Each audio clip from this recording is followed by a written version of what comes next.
These are shots of the earthquake an hour and a half after. I got on my bike. I began to ride as I needed to return back to the home of Amit Singh, which is the principal of St. Joseph's, him and his wife. The crowds were out in the streets. The destruction was in random spots. It wasn't completely over the entire city, but more and more as I drove, I started seeing more structures that had collapsed. People were struggling to find the survivors. Many people are actually staying on the streets themselves to avoid being hit by building and falling brick. The I guess there was just a lot of real confusion in the air. People just didn't know what to do or where to go. So as you can see, everyone's walking. There's no transportation, no cars. These are pictures of Goltunga, which I just received a few days ago. This house here completely sank up. The door is on the ground and went 12 feet into the earth, actually. And what we're trying to do now, we're bringing some tarps. We want to bring some nylon tarps, at least to give people some roofs over their heads. But this is right there where the school's at. So our target right now is to go over here and at least in the immediate future, provide them with these tarps, these tent covers. Now, this is going to be St. Joseph's 3 weeks prior to that.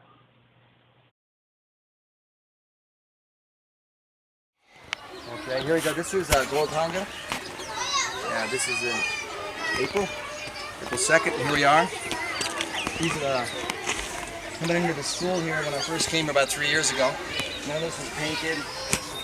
Pretty much looks like the house over there, far end. And there's no fence, any of that.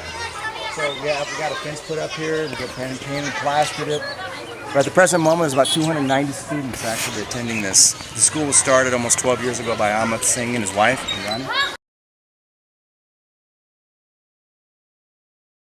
And at that time, it was 44 kids. Anyhow, the beauty of it is, every Friday we have a Bible study here. It's surrounded by a Hindu community, Buddhist. And yet if they allow us to go ahead and do that as well, it's just a blessing. Okay, we're going to come on in.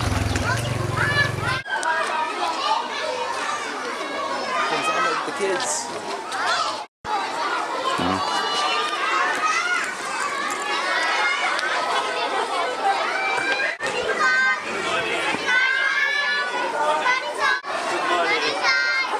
Stephen. Good morning, sir. Good morning, Michael. Good morning, sir. Put on head and close your eyes. Lord, thank you for our guidance. Thank you.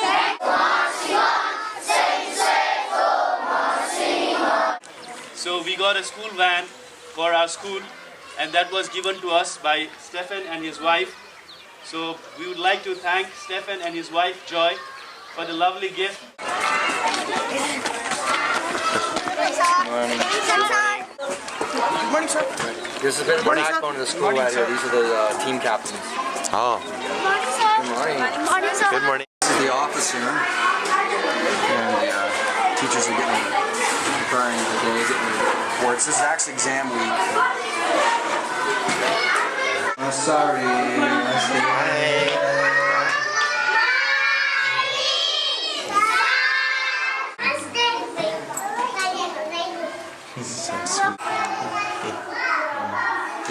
Work in progress. This is our computer room. Originally, they only had this one in the corner and another one monitor. This all came from Taiwan. These are all books that we had brought over from Taiwan. They were donated from the American school there, actually. They use them a lot.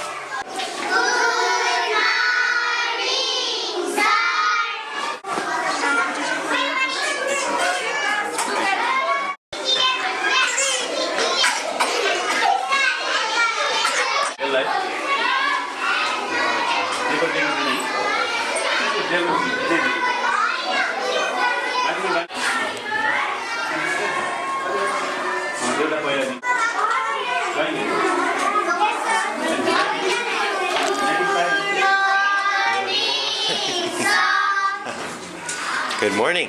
Wow, good job.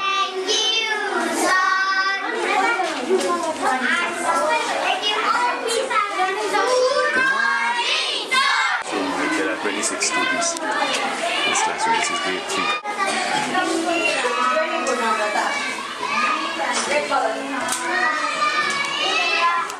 These teachers here. And can you tell me your name? Better. And this dear man here was, when I first came here, he was sick, wasn't doing too good. We prayed and he got healed. Huh? Yeah, so God really touched him, healed his life. That's awesome. And this young lady here was sick one day too, and I had a chance to pray for her, and she got healed. So it was pretty cool. So whatever it's worth, God's doing a lot of miracles. It's really awesome. All right. Cool. She's Nisa, my student. I graduated from our school some 5 years ago. And she was our first batch. And so she had a lot of things to carry on her shoulder. She had to keep the reputation of her parents, of the school, because everyone was in this village, like everyone wanted to know the result of our school. Teach them is first thing, like in school, like they have to be honest. Yeah. Supposing like sometimes like they're kids, they're children, you know, so accidentally they break sometimes like the glasses. Or while playing they don't do it intentionally. Yes. But if they are honest, like it's fine with us. Like the point is they have to be honest. So. And we have to study so many subjects like mathematics, science, social studies, publishing, education, all the subjects we have to get. Yes. Right now I'm studying management, the Faculty of Commerce. In this I have to study accountancy, mathematics, English, business economics, and principle of management.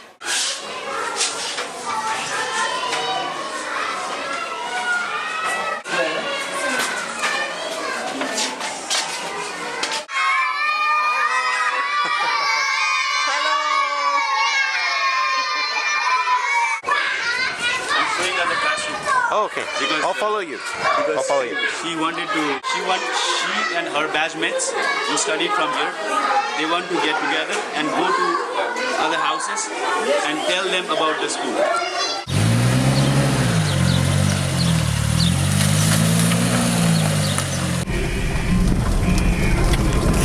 Tomorrow?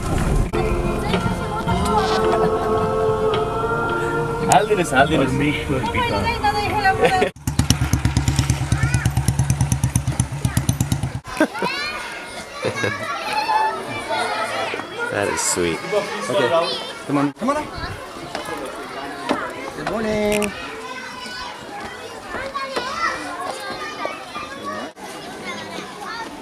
First day of the van run, huh? Yeah, first day. So what is your impression, sir? We are very excited and we suddenly met a guy. On the remote villages out here? Yeah. You see that? They walk really every. far. This is why we needed the van. Yeah. You can some of the little, especially during the rainy season. Right. Yep. Yeah. There's especially during the rainy season that they can't. They gotta. This little guy is actually he doesn't have a mommy. His mommy's gone, and so his father's trying to take care of him. He works at the same time. So actually, the principal and his wife, they're going to try to go. They're giving free tuition in school. Oh. And they're going to try to actually put him up in the boarding school. Great. What is your name? My name is Visambika. Okay, and how old are you? I am 7 years old. 7 years old. Okay, thank you. Good morning,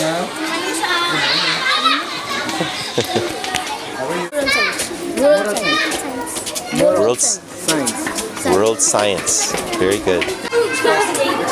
Class 8, right? Class 8. Right, you? My name is Cody. Very good.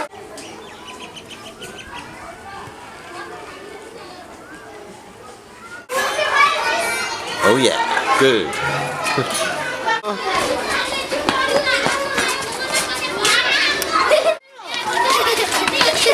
Hey! Wow. Hello.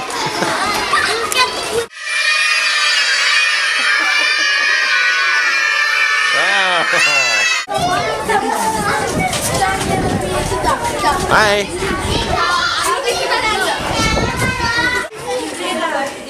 Beautiful.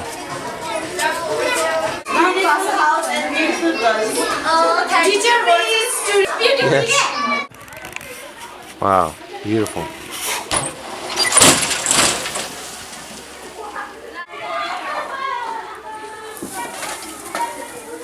This is how you make a road in Nepal.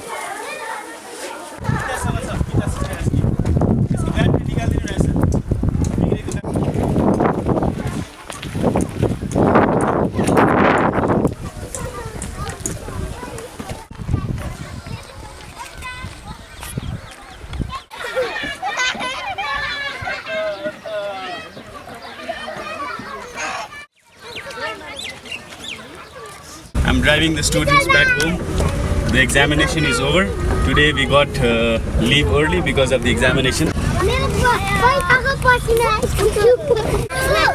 Hey children, are you happy? When you're happy and you know it, clap your hands. When you're happy and you know it, clap your hands.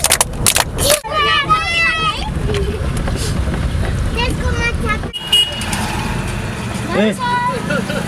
Bye bye. I've been doing missionary work in Nepal for the past 7 years. I've lived there for 3 years, and then my wife and I moved out when she got pregnant, and I'm now situated in Taiwan. I make mission trips back and forth there twice a year, sometimes 3 times a year, depending. And anyhow, I just got back, and I was over there for a whole month, during the end of March up to April, and the day before I was to leave, the earthquake hit. And what I saw was pretty devastating. It's the worst one that's ever hit Nepal, as I understand, in many, many, many years. I was also in an earthquake 3 years ago over there in Nepal, but it's not to the magnitude or the degree that it is right now. We have 4 projects actually that we're doing on there. At the present moment I'm focused on the one it's called St.Joseph's. It has 290 children out of a place called Goldhanga.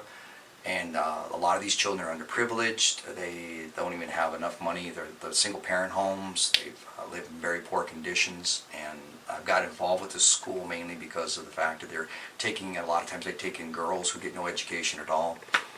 These people presently are really suffering during this because a lot of their village was hit by the earthquake. There's been collapsed houses. We've heard deaths.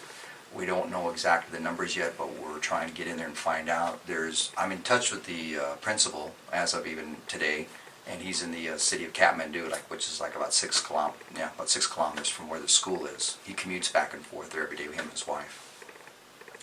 We also have 2 other projects that we have 3, but we have 2 other projects in the areas of Gorkha and Mangwampur. This is where the children, the blind children we have up there in Gorkha at the present moment, their village is flattened as well, as we understand, or at least we've heard bits and pieces. Mangwampur, which is in the south, close to where India, the same thing.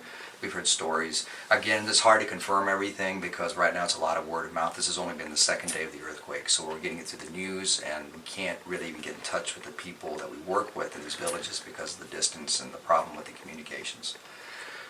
The purpose of the video is, I first off wanted to thank all those that know what's been happening for their prayers. It's been a series of miracles this whole month, but more so during the earthquake and me even getting out of there. The airport was literally flooded with tourists trying to get out. People were killed in the Everest. If you go online, you can hear about this. It was pretty bad. So there's a real spirit of just get out of the country.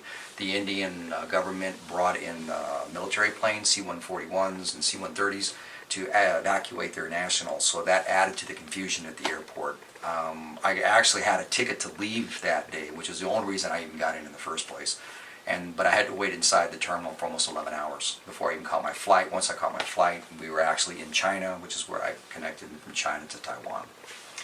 So being back, this is only the 2nd day now. I feel very, I was sort of impressed, and not impressed, I'm just very burdened about the situation in Nepal. I've come back to go ahead and raise finances as well as to bring in shoes and clothes and any other items there because presently they're without electricity. Water is still going, but again, you know, with the bodies being brought in, there's the whole contamination thing that's going on. The smell of death is in the air from what I've been told. So things are kind of like, as time goes on, things are probably going to, the conditions are going to get worse. So my plan is to try to go back within 10 days, no more than 2 weeks, but hopefully within 10 days with all these different items to see what we can do to help these people. So I'm putting an appeal out there for anybody that would like to help in any way. You know me, those that know me very, very well. This is more to my personal friends, relatives, and family. If you want to help, I've got my bank accounts. You can write me by my email, or you can donate through PayPal. You can go to my website that I have up there. I'm going to post some of the photos from the earthquake in there. That's www.nepalproject.org. And we'll post that at the end of the video as well. So again, thank you. God bless you. You're wonderful. Thank you for all your prayers and your support. You're making so much of this possible. So please continue to keep me in your thoughts and your prayers as we go into this. Okay? God bless.